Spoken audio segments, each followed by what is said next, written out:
டேய் கௌதம், நல்ல வேளை நாம தப்பிச்சிட்டோம். எங்க இந்த அனாமிகா நம்மள மாட்டி விட்டுருவாளோன்னு பயந்துட்டேன்டா.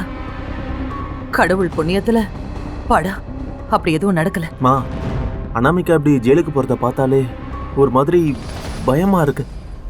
வர வர இந்த ஐஸ்வர்யாவோட போக்கே சரியில்லை. ஏதாவது பண்ணி அவ சிக்க வச்சுட்டா நமக்கு இதே இதானா? டேய் வாய கழுவுடா. எதுக்காக நீ இப்படி பயப்படுற? இத பாரு, அந்த மாதிரிலாம் எதுவும் நடக்காது. அப்படி ஏதாச்சும் ஒண்ணு நடந்துச்சுன்னு வச்சுக்க, நாம சென்டிமெண்டா அதை டீல் பண்ணுவோம். சரிம்மா. இப்பதான் ஒரு பெரிய கண்டத்துல இருந்து தப்பிச்சிட்டோமேன்னு அம்மா கொஞ்சம் சந்தோஷப்பட்டேன்.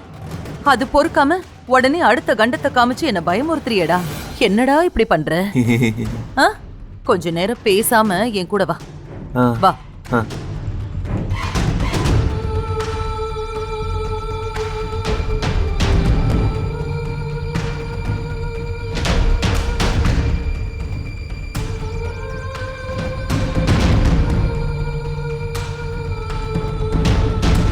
மகா,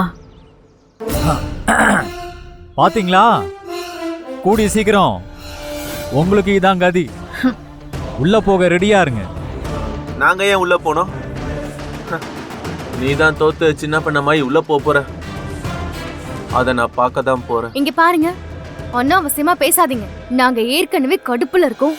கிளம்பிடுங்க. சரி போலாம்.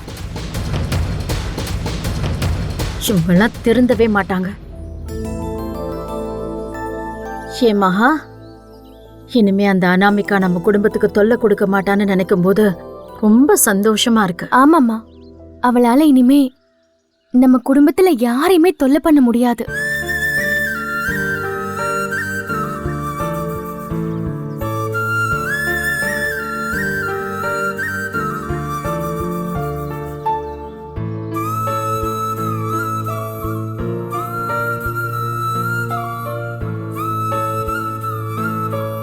நீங்க பேசினதெல்லாம் நானும் கேட்டேன். ஆனா இப்ப வரைக்கும் உங்களுக்கும் பிரபாவுக்கும் நடுவுல இருக்கிற திரை இன்னும் திறக்கவே இல்லையே. அதனால இனிமே நீங்க சேர்ந்து வாழ போறீங்கிற விஷயத்த நீங்க 2 பேரும் தான் பேசி முடிவெடுக்கணும். எனக்கு புரியுதத்த. நானும் பிரபாவை வற்புறுத்த விரும்பல. அவ குணமாயிட்டு வந்ததுக்கு அப்புறம் அவளே என்ன முடிவெடுக்கிறான்னு சொல்லட்டும். இப்போ நான் அவளை தொல்லை பண்ண வேண்டான்னு கொஞ்சம் ஒதுங்கி நிற்கிறேன்.